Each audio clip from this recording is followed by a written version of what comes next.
We will go ahead and get started with the formal introduction of our 2025 Hall of Fame class. Each inductee will be recognized with a short video produced by the LHSAA network. Following each video, we invite the inductees to the stage to receive their plaque and ring that will be presented by Mr. Jimmy Anderson and Miss Kathy Holloway, the 2025 Hall of Fame Committee co-chairs. We begin tonight with one of the most accomplished javelin throwers in Louisiana history. A dual sport athlete at Cedar Creek, she continued her success at the collegiate level. Let's take a look at 2010 graduate Ashley Aldredge.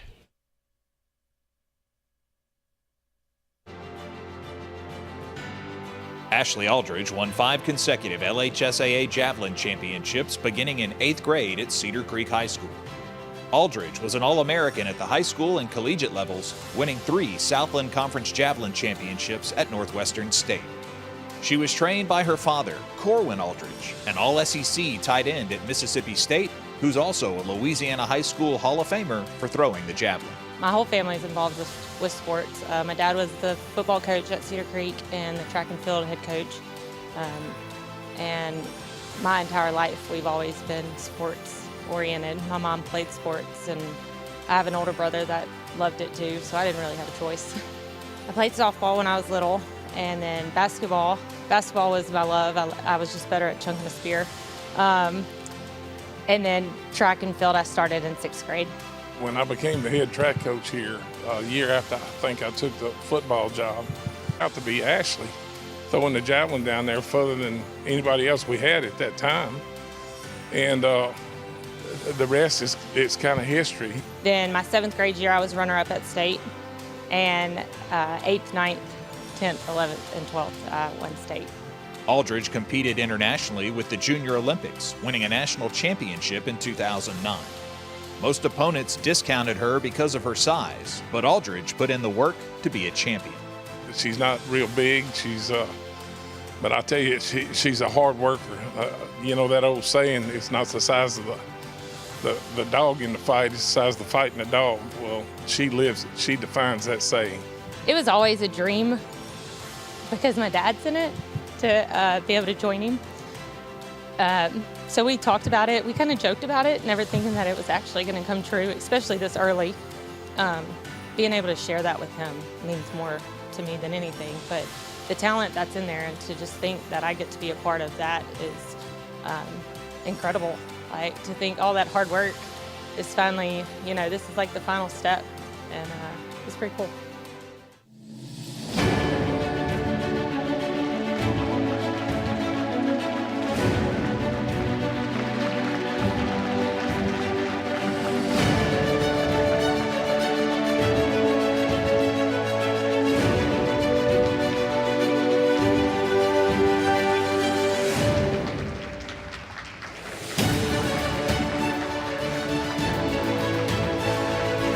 That night just like it was yesterday, and I can tell you that ever since that day this was going to be a goal that I would strive for. I didn't know if it was going to happen, but I wanted to do something like that with my dad, and with him as my coach it meant even more, and I'm just honored and humbled to be a part of this fantastic group of inductees and the ones that came before me. So Awesome. What would be your message to younger people? I'm sure there's a lot of time that you spent maybe by yourself when there's no cheers and you're just working hard at your craft. What would you tell younger people in terms of, trying to make it in the sport? Don't give up. I actually have my 3 little ones here tonight, and I just, all my hard work is paying off. The early mornings, the late afternoons, it'll be worth it. Even if they don't always make it all the way, you can always say that you tried. So you see a lot that when it gets hard, quit. And if they can just fight through, it'll be worth it. Awesome. Great words. Congratulations to you. Thank you. Yeah, he's good. Thank you.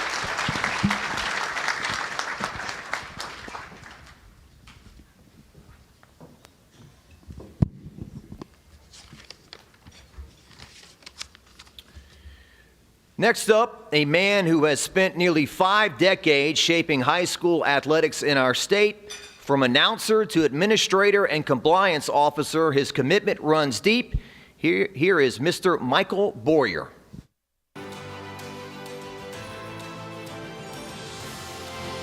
High school sports relies on the expertise and contributions of many, but few have done it quite like Mike Boyer for 50 years.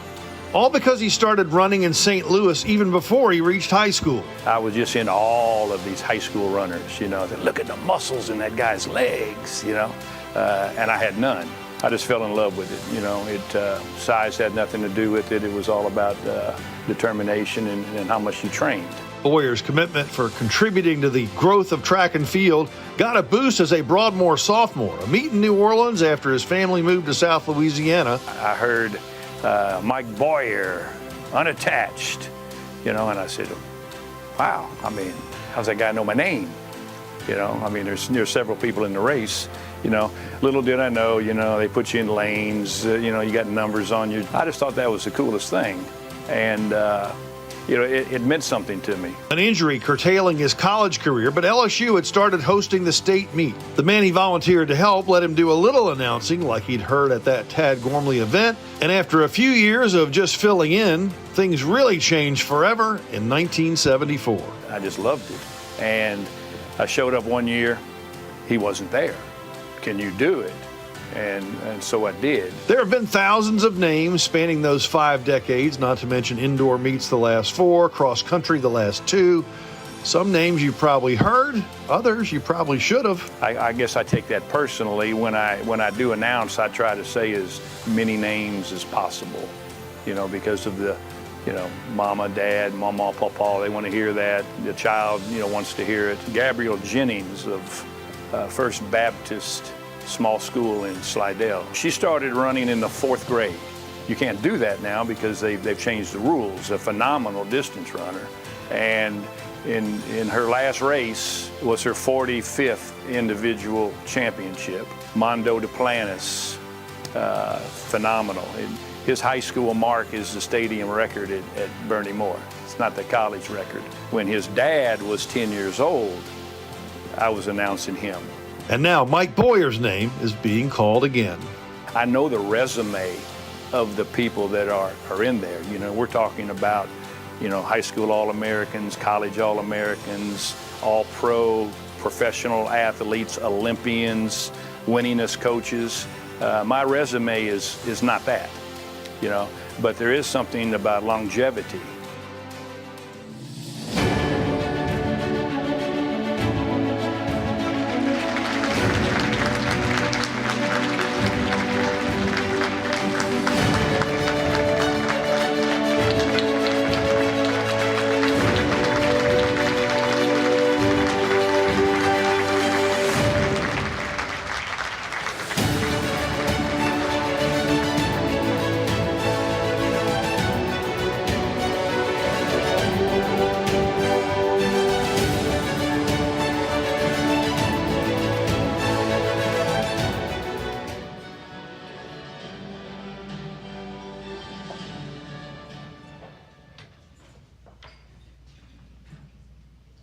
Mike, congratulations.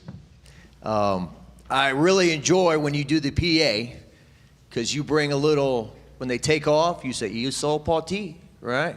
Throw in that Cajun French and those French things that make it, we know we're in Louisiana when you're calling it. Well, first of all, you made a mistake and you gave me a microphone in my hand. Because I never met a microphone I didn't like. No, it's, you know, it's humbling to be here.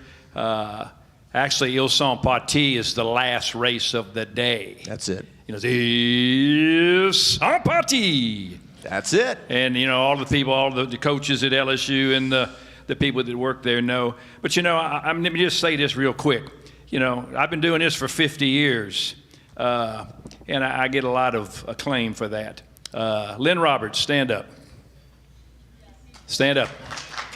This will be his 45th year assisting me at the state track meet, and the product we put out is because of 2 people. I do most of the running events, and he does the field events. Well, every time I go out to that end of the year state track championship, it's a very special event. It's when the humidity starts moving in for the first time, and the sweat starts flowing, and the stands are always packed. And there's just something special about that event every year, where it kind of is the end of school as we're moving into summer. Just tell me what it's like to see that take place every year. When I ran in high school, the state meet for 3A was in this city, and the 2A was at this city. And when I was a senior, is when they brought it all to Baton Rouge and on LSU's campus. And it was a different track. The infield surface was a Brillo pad, AstroTurf. But the changes that LSU has done to that facility facilitates being able to host that meet in the style that they do. Big stands, scoreboards, 9 lanes, and it's a thrill. One of my favorite moments is when the B and C schools come in and they walk through that gate for the first time and they see that facility, and in the backdrop is Tiger Stadium, and over here's PMAC, and it used to be the Alex Box, and they're wild-eyed to see that. So it's thanks for LSU for what they have done to help the athletes here in Louisiana. Well, congratulations to you, and thank you for all your decades of work. Well, I appreciate it. Thank you. Michael Boyer.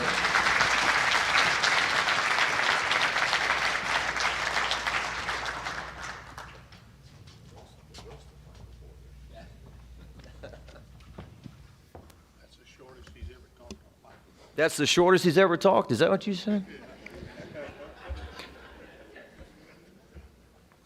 Great stuff. All right. Our next inductee is remembered as one of Louisiana's greatest baseball coaches. After more than 20 years of service, his legacy lives on following his passing in 2023. Tonight, we honor the life and the work of Coach Ronnie Coker.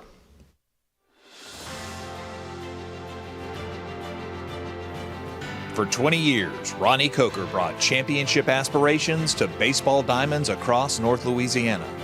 Coker led Parkway to the 1998 state championship and followed with the 2006 title at Captain Shreve.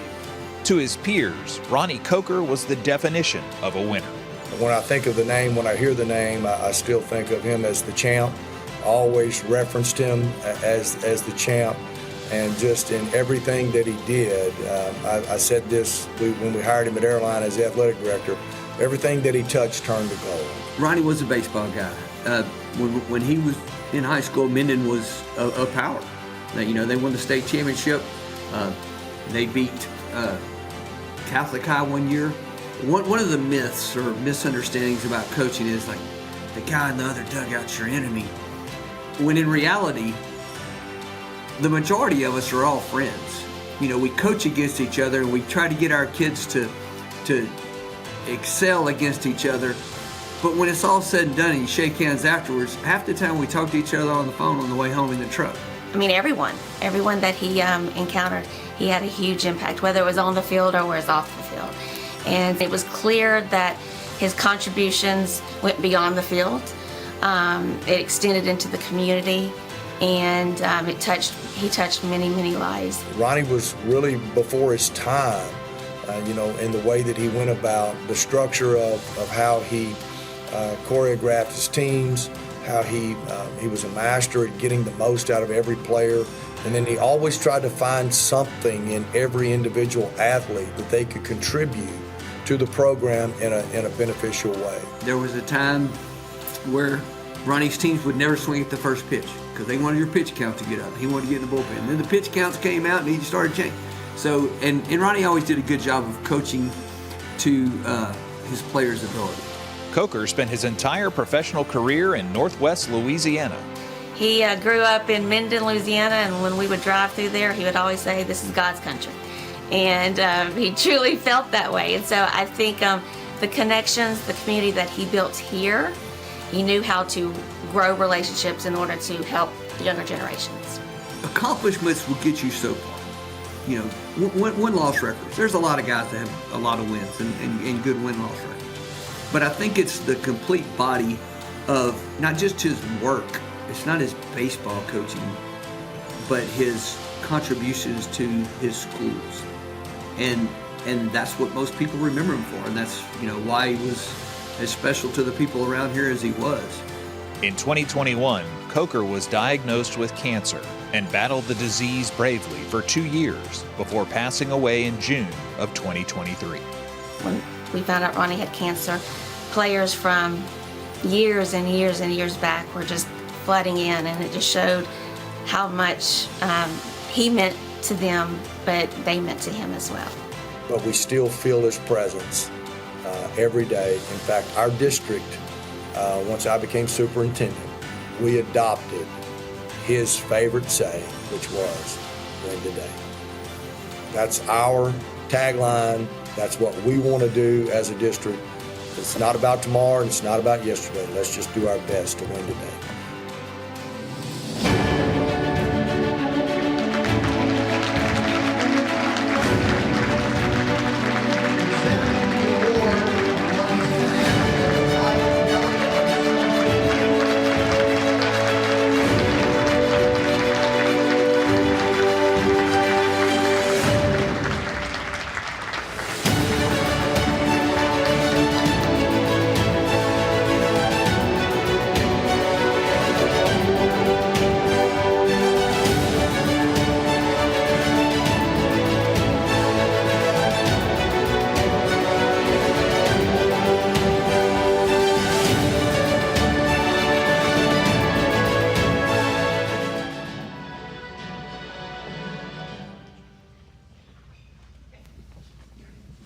Peyton, thanks for being here.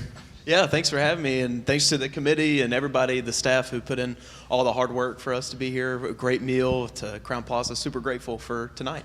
Awesome. This is a great looking kid. I mean, you stepped out of Hollywood or something over here. I know there's a lot of emotions probably going through you tonight. So what are your emotions as your father's recognized? Man, thanks for asking. I was sitting there watching the video, and one of my dad's favorite worship songs before he passed away was a song called Gratitude. And I think that's the emotion that I feel today, is just so much gratitude over decades of hard work and decades of spending time. The pictures that you saw of spending time with my dad at the ballpark and seeing him coach, seeing him teach and love on students and coaches and players. I just have so much gratitude for all the assistant coaches, for the players, and for the administrators and friends that he's just stood on the shoulders of and honored him and helped him along the way. Another great coach that I covered here in Baton Rouge, who's no longer with us, is Kenny Guillot, who coached at Parkview Baptist and won many state championships. And he said, but no coach ever got into this to win state championships. We got into this to touch young people's lives, to impact them, to make them, you know, great members of our society. I would imagine just watching that video and knowing what I know about your dad, I think he embraced the same attitude. Yeah, that's exactly right. I think of a scripture that comes to mind in a little-known scripture in 3 John. It says, there's a delight in my life to see that my children are walking in truth. And as it said in the video a moment ago, we had so many players and coaches reach out toward the end of my dad's life that just shared all the memories, and really just something that just struck up so much joy in my life was seeing the lives that were changed through his really a ministry of coaching and being athletic director. Well, Peyton, congratulations to you and your family. Yeah, thank you so much. Thank you for being here.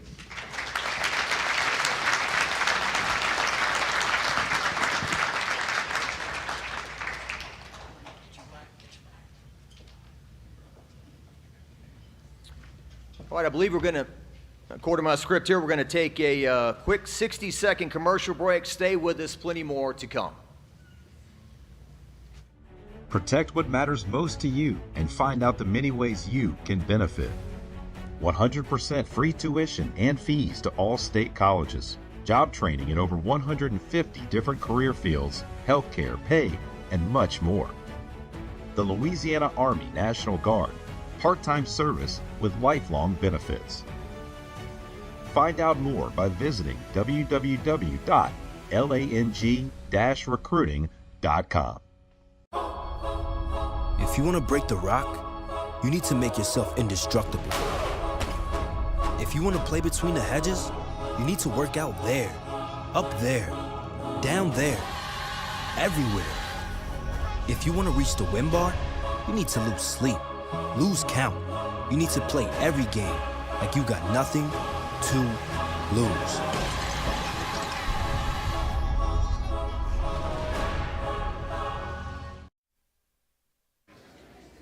There you are. All right, welcome back.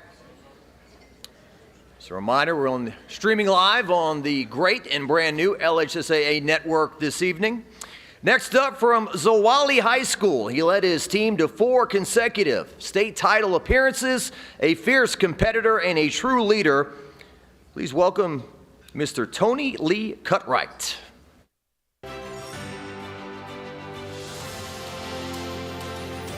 One of the most prolific scorers in Louisiana history, Tony Cutright was part of a dominant era for Zwolle basketball, winning 4 championships in a row from 1998 to 1991. Cutright piled up nearly 4,000 points and 800 steals, earning All-State and All-American status in Sabine Parish. The years I played was 88, 89, 90, and 91. We won state 4 years in a row. I was MVP 3 of the years. Growing up, I was asked, what did I want to do when I grow up? And I said, win state. And so we ended up winning state as a freshman, sophomore, junior, and senior. We was running and gunning, trapping and everything. I think at one point we averaged almost like 125, 130 a game. Yeah, we was putting the ball in the hole. The people that comes out of Zwolle, they kind of have like a different edge to them than other people from other towns in Sabine Parish. You know, Zwolle has like a different edge to them. It's just something about Zwolle that brings out the best in you when you're out there on that court. Cutright was a leader on the floor, serving as a second coach for Burt West. Coach West always said, you know, when you see me speaking as him, and I would be the coach on the floor. So, you know, sometimes we didn't even have to call out a play. I would just say, okay, we in this, and we jump in it, and he was like, okay, good. So, you know, I guess that's where the seed actually got planted. I never said I was better than my teammates, because in reality, you can't go out there and beat 5 people by yourself. You got to have teammates. So I was a team player. So, you know, and I think that's how we won. You know, like everybody distributing the ball, everybody playing ball, not being selfish, and I think that's what put us over the hump back then. And I think these younger guys now, you know, I think the guys after I graduated, you know, they went on to win 3 more after I graduated.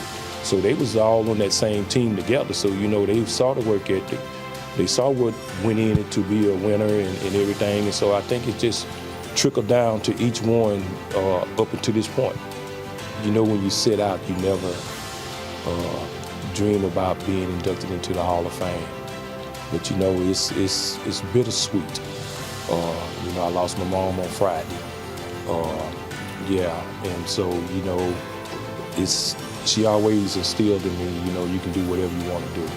And so, you know, I just take that and just ran with it. And, you know, this is for her. You know, this is for her.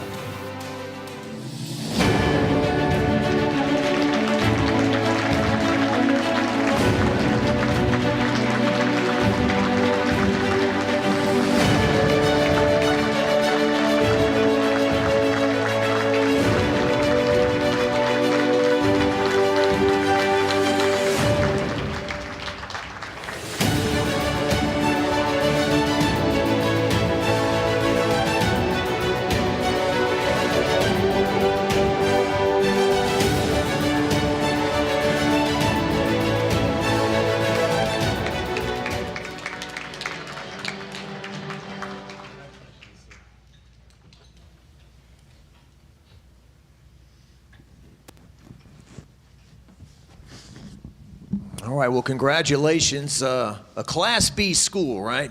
Yes, sir. No football. No football. At those small schools, I mean, you're playing like in October. You guys have played like 30 games by Thanksgiving. Yes. That's got to be great, right? I mean, tell me about, you guys, you must have started practice so early and built such a bond, right, when you're playing so many games and the season's so long. Well, we started early, but our bonding came when we played outside in the dirt court. Back then, when we was playing, if you didn't play on the basketball team, you couldn't play with us. So we played against the older guys.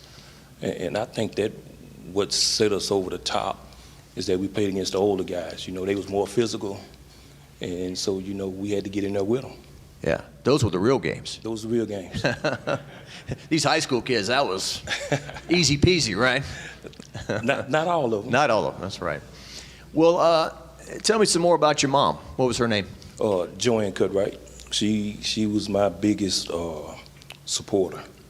We go to the ball games. She got her pad. She's taking down the stats, and then when we get home, she tell me, "Oh, you had such and such points. Should have had more." I was going to say that's usually the case, right? It's yes, you missed a couple you should have made. Yeah, but she said you should have made that pass because he was open in the corner. Well, Mom taught you to be unselfish, right? That's right. Dish it out a little bit too. Yes. Well, anything else you want to add? Like I said in the video, when you first start out, you never dream about being in the Hall of Fame or anything like that. I just set out to just go out and play and do the best that I can at that time. And so, I was asked in the 8th grade, when you go to high school, what you want to do? And I told them I wanted to be the best that ever came through here. And so if you want to be the best that come through, you have to put in that work to do that. And I think, my stats speak for themselves. Well, I saw one of your stats. It said you shot 70% from the field. Yes. That was in college? High school. High school, okay. Most guys, 70% free throw, we'll take that, but from the field. From the field. Pretty impressive. Yes. That's 7 out of 10. I'm not good at math, but that's pretty good. Yes. Well, look, congratulations. Great to have you here. Thank you. All right.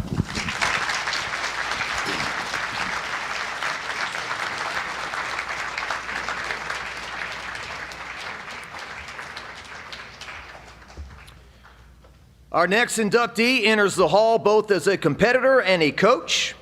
After starring at St. Martin's Episcopal and the WNBA, she returned to guide John Curtis Christian to 4 state titles. Here is Barbara Farris.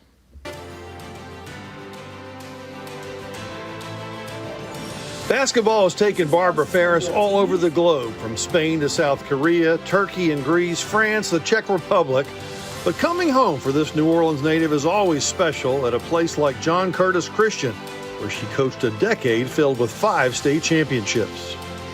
You don't go into it for the championships, but you feel like it's very rewarding. I enjoyed all of the blood, sweat, and tears, the hot summers in these now air-conditioned gymnasiums.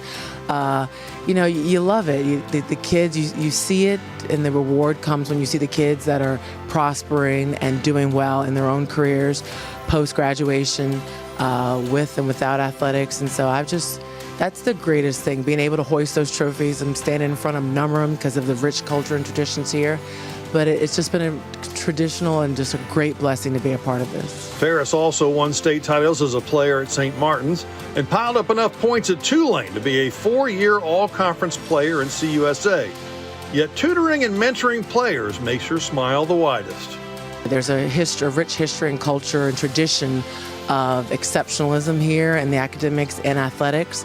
And so I was fortunate enough to be a part of that and blessed to have very talented teams and student athletes that have gone on to prosper and to this day are still doing tremendous things at the collegiate level. And her WNBA career as a coach and player spanned close to 2 decades, beginning with the bad boy Bill Lambier and his Detroit Shocks championship squad. love Bill, but though they love to hate him. I mean, I love when they would go to arenas and they'd play the song for Star Wars for Darth Vader. That would be his marching song when he'd walk out, and he celebrated that. He embraced that persona, that bad boy persona. He lived it and he embodied it, and he ingrained it within us as players. And so I think that's a part of my persona also now. Just I'm in the motto of hit or be hit, so I like to hit first.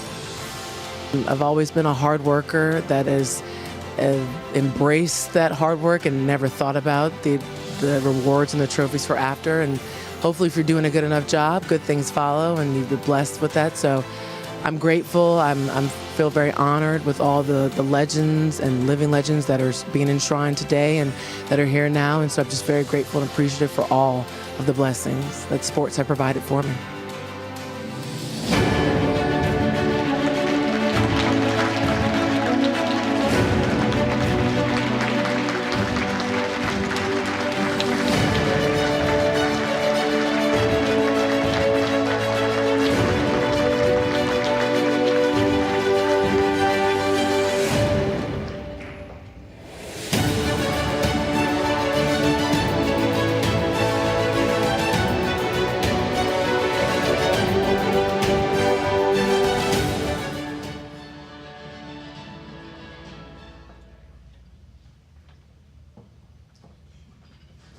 All right, well, congratulations.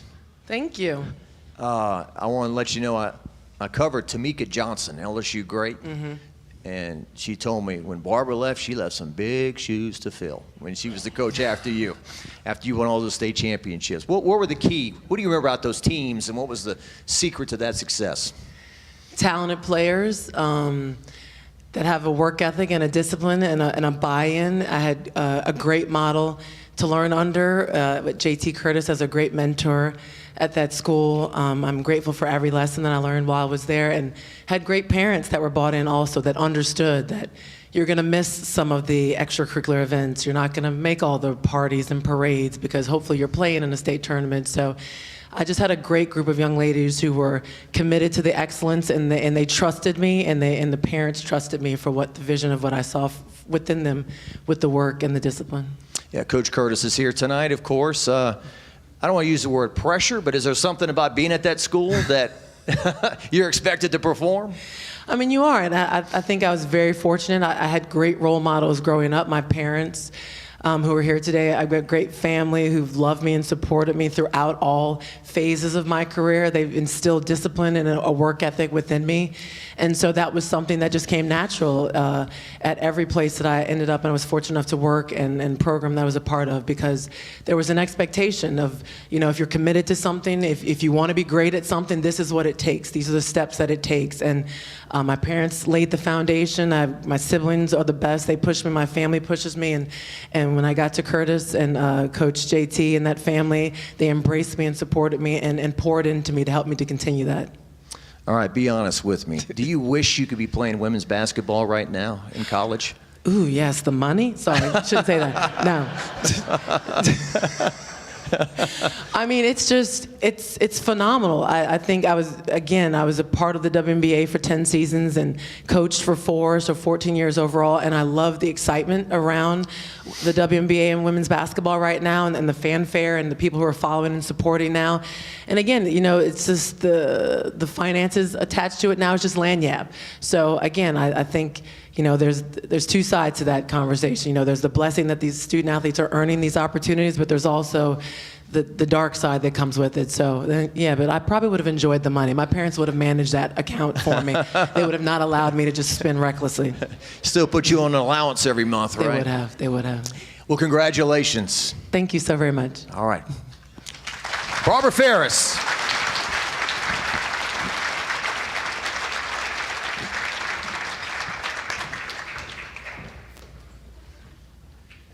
I'm always the short one, no matter what.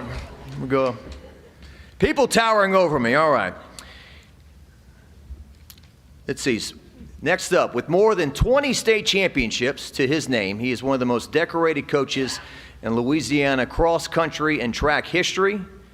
Let's hear it for Coach Butch Helveston.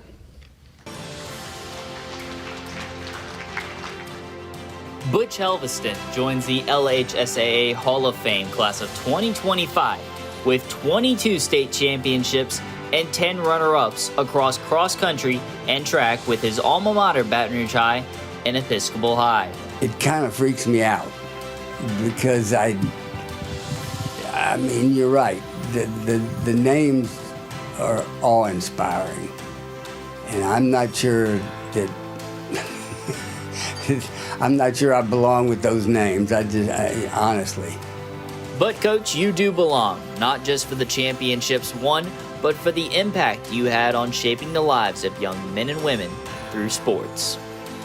And he told me, you know, Coach, I'm in my last year of med school, and I never would have made it if I hadn't run cross country. He said, it's so hard, and it takes so much self-discipline that that's what it taught me. And I think that's true of all those types. It's not just cross country, it's not just distance runners. You know, swimmers are like that. And Coach Helveston could not have done it without the support of a very special woman in his life. The reason I got to do it was pretty much because of my wife. She took care of things when I couldn't. She also, you know, cross-country meets, she could run the chute, she could score it. Track meets, she could work in the booth, she could score a track meet, she could run off events, she could be a clerk, and did all those things. So it was nice to have her around. When an opening came at Baton Rouge High, of course, me bleeding green and gold, I jumped at it, and it was a magnet school, and so didn't have all those sports. And so what happened was I started coaching, and I realized, okay, no football, no basketball. That means jumpers are going to be hard to come by, sprinters are going to be hard to come by, throwers are going to be hard to come by. I better concentrate on cross country.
Well, Butch, congratulations, sir. Thank you very much.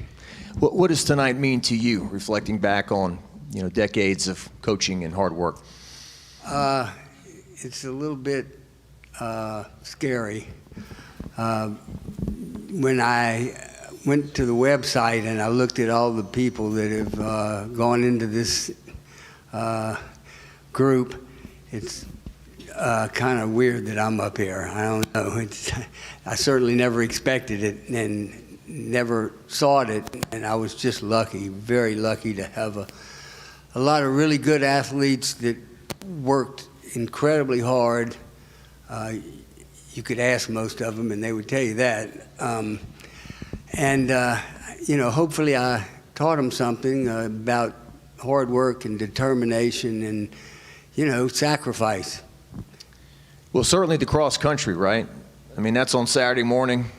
Yeah. Out there early, the night after high school football games and whatnot. I mean, it takes some special kids to get out there and do that every week. It certainly does. And I always, I have a special place in my heart for distance runners because, you know, they have to do things that are, if they're going to be good, it's brutal. And you just have to admire them. I certainly admire each and every one I ever coached, from the ones that won state championships to the ones that were the last person on the team, because they were working just as hard as the first guy was or the first girl was. And, you know, you gotta appreciate that. Well, real quick, give me a taste of that. So if I'm trying to run the 2 mile on Friday or a mile, what is Monday, Tuesday, Wednesday like in terms of how much I'm running? A lot. And hard. Yeah. A lot of people with 24-inch waist out there running those things. Just about all of them. Well, look, congratulations to you, and congratulations on an amazing career. Thank you very much. Appreciate it.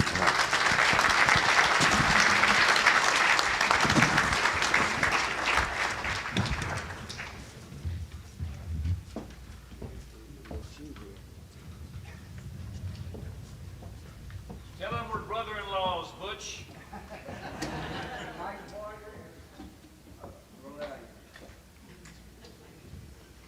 All right, don't go anywhere. We'll be back in 60 seconds. We're going to take a quick commercial break.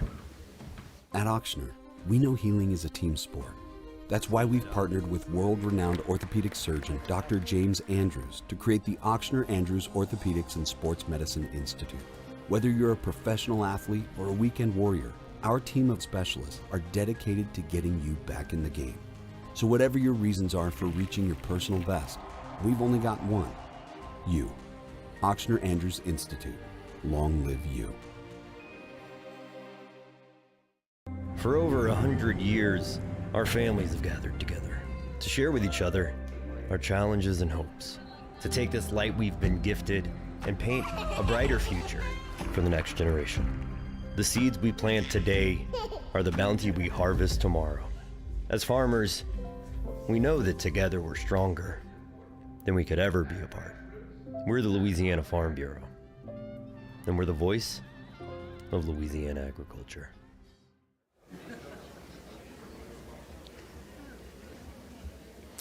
All right, welcome back.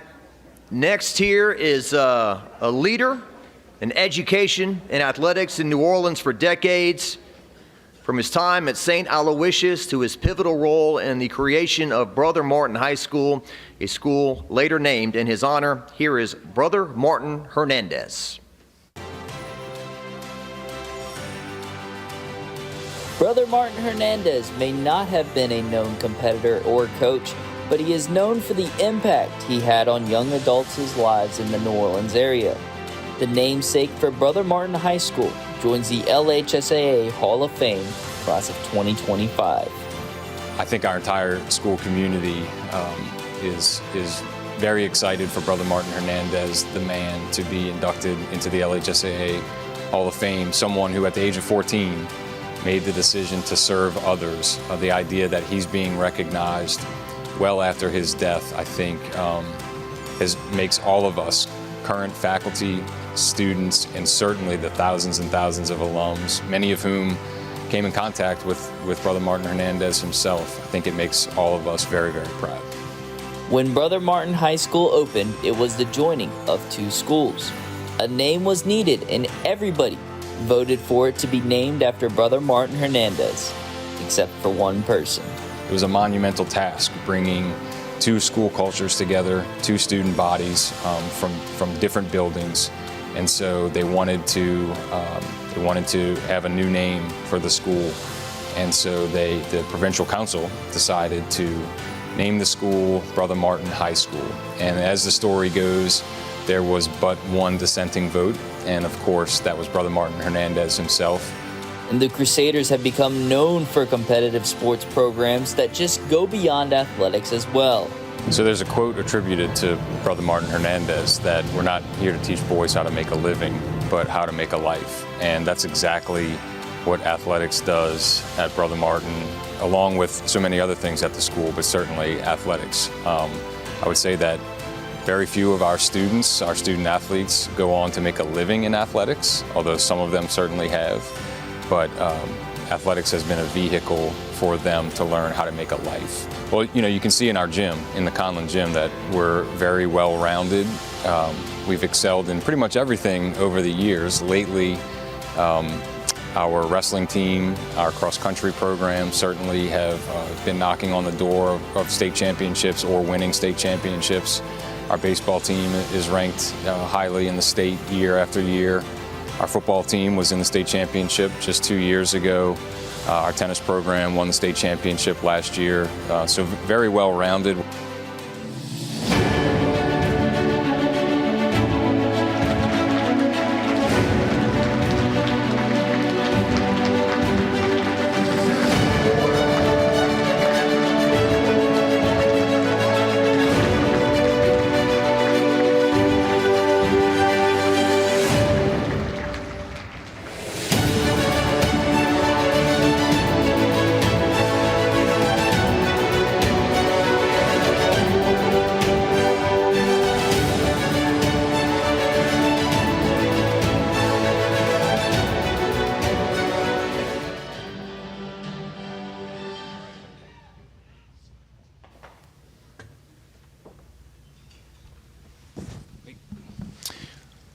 Well, Ryan, when certain words are said, you just know what they are, right? When people say Brother Martin, they know what you're talking about, right?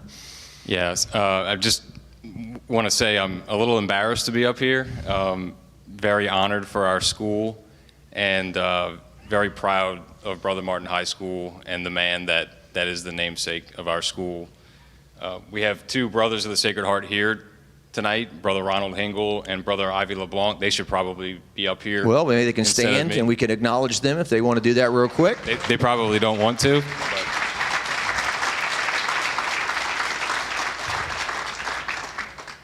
And what was said and was pretty poignant.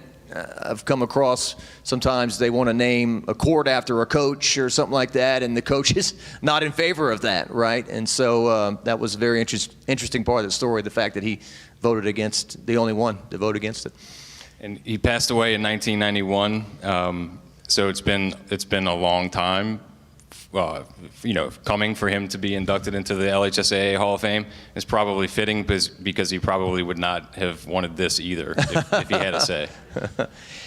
And the great thing about events like this is it gives people a new life in terms of trying to teach a new generation the importance of those who came before them. I'm reading this plaque here. It says he was an AD in 1934, for crying out loud. I mean, talk about a legacy that goes so far back. We have a table of 10 of Brother Martin High School faculty and staff, and we have 15 members, extended members of the Hernandez family here tonight, nieces, nephews, great nieces, great nephews, some of whom are Brother Martin alums, one who graduated last year, and we actually have a current student, Isaac Hernandez, who is the great nephew of Brother Martin Hernandez. He's at our school. It's really special. That's fantastic.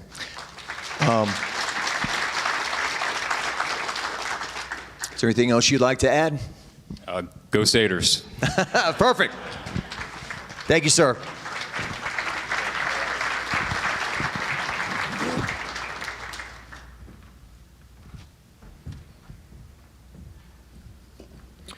All right, up next, one of the greatest high school soccer players in Louisiana history, from state championships at Baton Rouge Magnet to national and professional play. Let's learn more about Jennifer Streiffer-Mascario.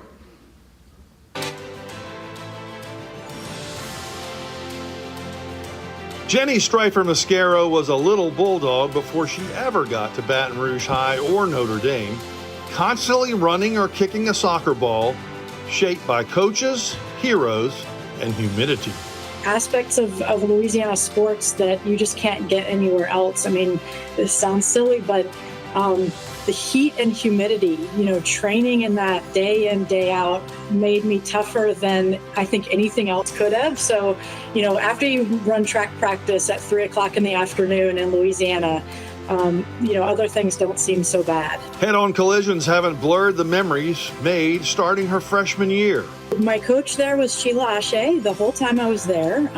It was great to have that continuity, and she is sort of a soccer legend in Louisiana. When I got to Baton Rouge High, there was already a rich history and, players that I had looked up to, like Kathy Krupa and Melissa Mitchell, so many players who went through the Baton Rouge High system and that I grew up sort of idolizing. So I got there, and we won a state championship right out of the gates because we had such a strong team and such a strong foundation. So it was really kind of addictive. Hooked on soccer, it was South Bend and more success. But even dream come true Final Four trips couldn't top the one she still has from growing up in the booth. Just the fun of playing, and often I have this thought in the middle of the dream, this is so easy and fun. And so maybe that's compared to grown-up life, when you sort of grow up and realize how rare it is that you get to play with friends, and just how special that is. And Mascaro admits the dream lives on with her induction into the LHSAA Hall of Fame back home. I look at the names on there, and they're people that I grew up watching and idolizing, and I would put Louisiana sports history up against any state, any day. I feel sheepish about it because it feels weird to imagine that I could be a part of that, but because of that, it's incredible and extremely special, and feels like a great honor.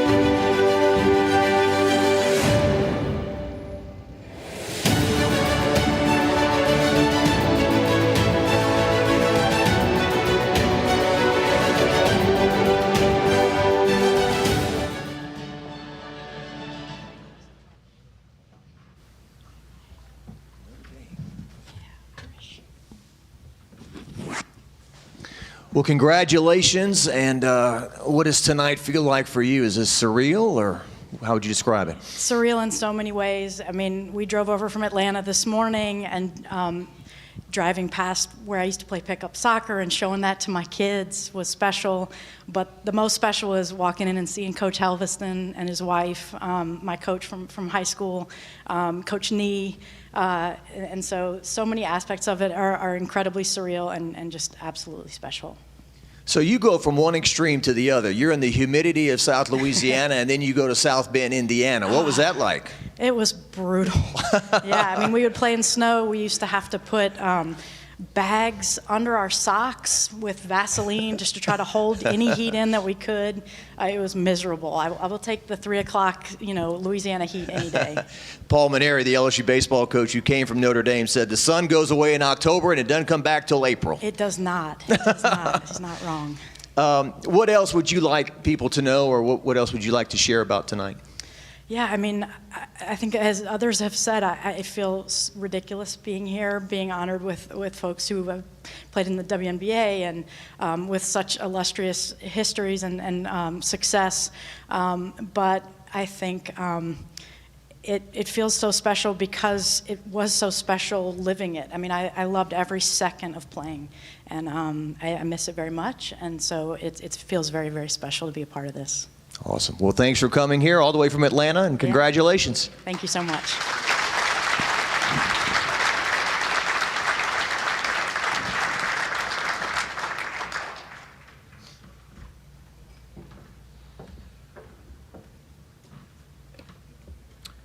And finally, with more than 1,000 wins over a 30-year career, she stands among the most successful coaches in state history. Please welcome Coach Ruby Smith Qualls.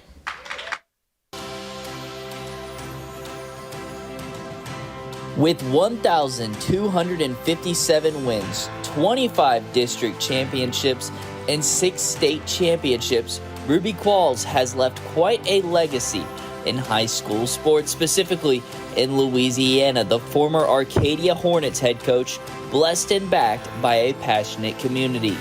Very Arcadia. It's been so supportive. I've never had a dull moment, really. And the community, the mayor of past and present, they have been in the community. They've been so supportive of. Qualls and her Hornet squads were spectacular. A lot of that coming down to how they approach practices. I would always tell the young ladies that, the thing is, we not out here practicing. Most people practice to make it to state. We practice to win state. And I tell them that's my policy. And I told them it's people around here dream to go, just to go. Qualls has helped produce plenty of college athletes as well in her 30-year tenure at Arcadia. They want to play, but I ask them, how far do you want to take that? Some of them want to go professional, some of them just want to play college. But I told them it could be a ticket to college, especially from a small place like this. So.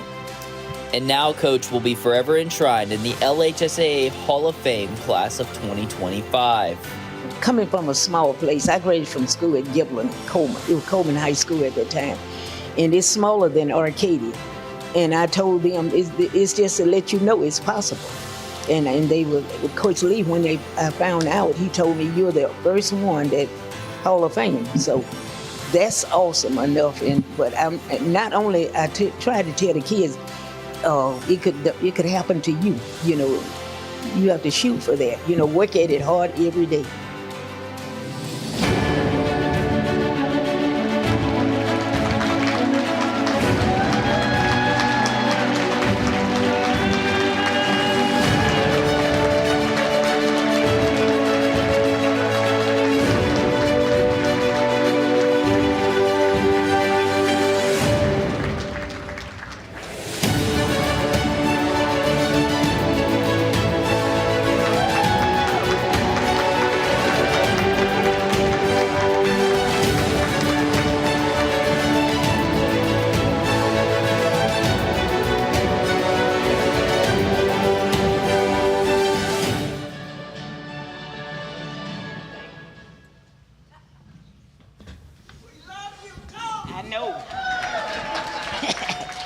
Well, first of all, you have the most vocal contingent here tonight. We'll make that clear, and that's great.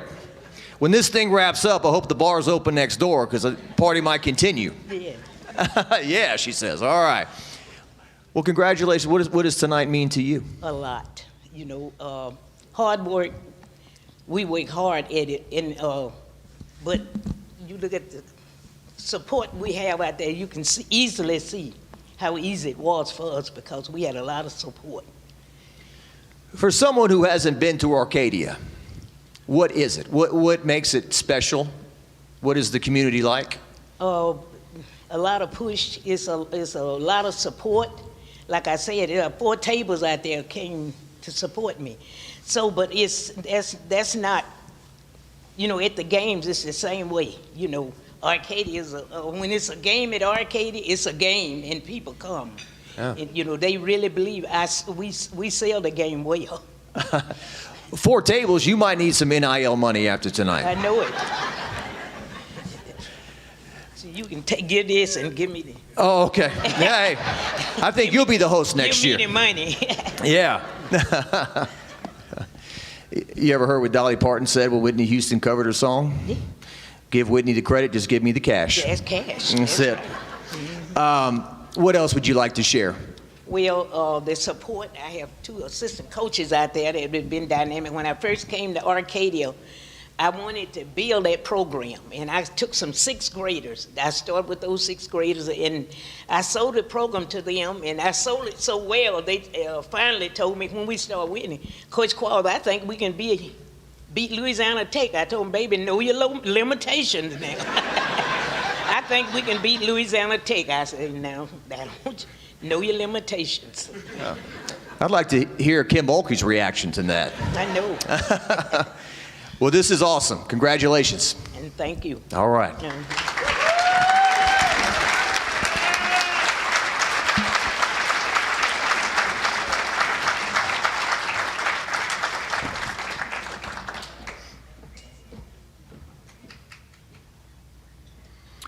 All right, stay tuned. When we return, we will hear from LHSAA Executive Director, Mr. Eddie Bonine. So it's going to come down to this. Can they do it?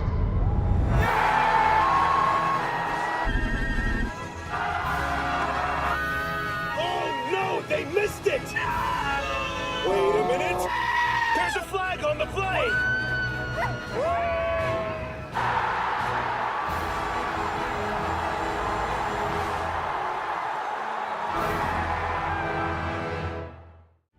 Protect what matters most to you and find out the many ways you can benefit. 100% free tuition and fees to all state colleges. Job training in over 150 different career fields, healthcare, pay, and much more. The Louisiana Army National Guard, part-time service with lifelong benefits. Find out more by visiting www.lang-recruiting.com.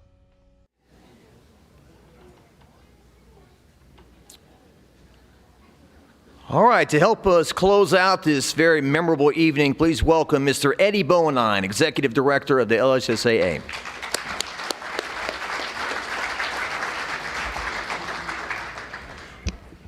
Good evening, and how about a round of applause for this guy right here, huh? He does an incredible job every year for us. Jacques, thank you. Thank you. Well, I've had the privilege to stand before this group for 10 years now. And every year I stand here and basically say the same thing. I can't believe the group we're putting in this year is better than the one we had last year. Every year it just keeps getting better and better and better. And the legends that are in this room that have made impact on student athletes across the state, administrators, communities and themselves, it's incredible, just incredible. So please, if you would join me one more time for a round of applause for all of our inductees tonight.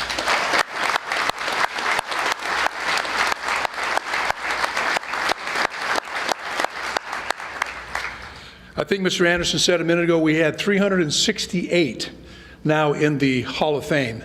And I want to remind all of you the address, 12720 Old Hammond Highway.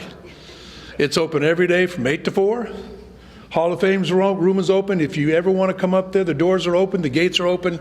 Please bring your family and friends, visit. It's yours. It belongs to all of you, and I think the inductees today got a chance at luncheon to see where their plaques are going to go, where they're going to be on the wall. So I invite all of you to please come and get that opportunity if and when you want to. We're always there, and it belongs to you. And it's a really cool spot, and there's a lot of legends in that room, starting in 1976. So please take me up on that invitation and come see the Louisiana High School Hall of Fame at our residence on Old Hammond Highway. Before we get out of here, we have a Hall of Famer and a gentleman I want to call not only a colleague but a friend who, upon my arrival in the state of Louisiana, was a mentor to me and worked diligently, was for the longest time an official but also oversaw officials in our state, was the director of officials for the Louisiana High School Officials Association, has served on the Hall of Fame committee for many years but is rolling off of that position. So if you would please, Mr. Keith Alexander, would you come up forward, please? How about a hand for Keith? Everybody knows Keith.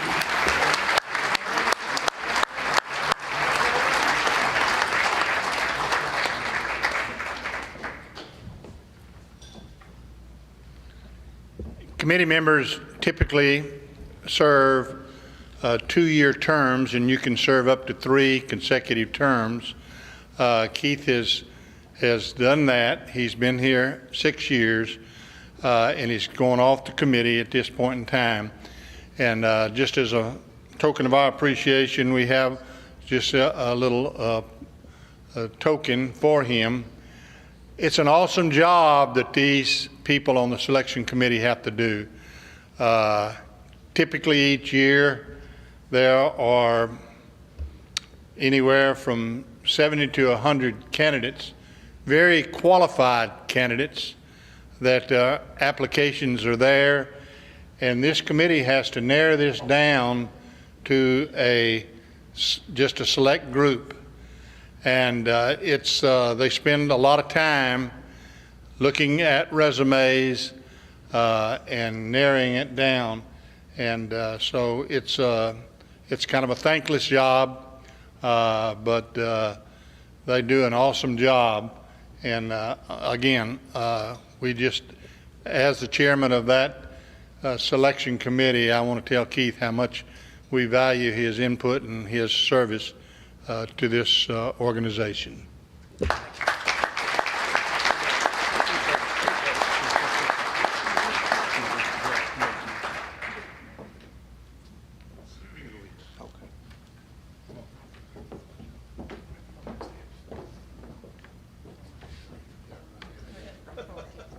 Obviously, we didn't rehearse this part. Yeah, we did.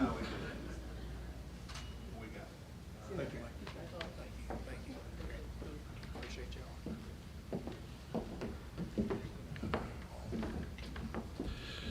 In closing, as Mr. Jimmy mentioned, there's a process, a very strenuous process to get to where we are tonight. And I couldn't do it as your executive director without Ms. Hoyt, the committee themselves, Ms. Kathy Smith. Many of you, she's my administrative assistant. She helps me do what I do every day. I couldn't do it without her. And obviously, she was the point for all of you and all others of our staff. So one last time, could I have the LHSAA staff that's in the building tonight, please stand. The key to management is who you surround yourself with, and that's what I've got here, some really good candidates. So thank you so much.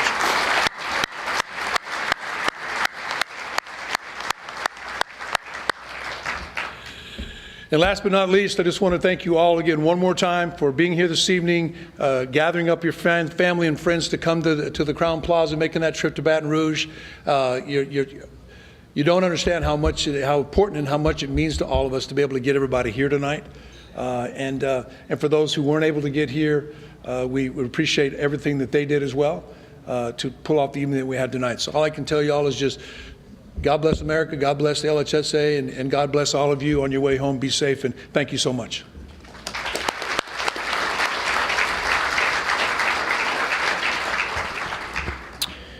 Before we conclude this evening, we would like to take a moment to recognize several Hall of Fame committee members who have recently completed their service. Though Mr. Kim Gaspard, Mr. Ken Wood, and Mr. James Simmons are unable to be with us tonight, we are deeply grateful for their contributions and commitment over the years. A special thanks to the LHSAA Network for producing tonight's video tributes, and to Mr. Michael Odendahl of GoPreps for taking photos at tonight's event. You can order prints from GoPreps. The link will be available on the LHSAA website after the ceremony tonight. Now, please rise and join us in a standing ovation as we ask all of tonight's inductees to make their way to the stage one more time. We also ask that any other Hall of Famers present tonight make their way to the stage for a group photo. And following the group photo of all inductees, they will be available for autographs and interviews. Thank you for all being here, and congratulations once again to the 2025 Louisiana High School Sports Hall of Fame inductees.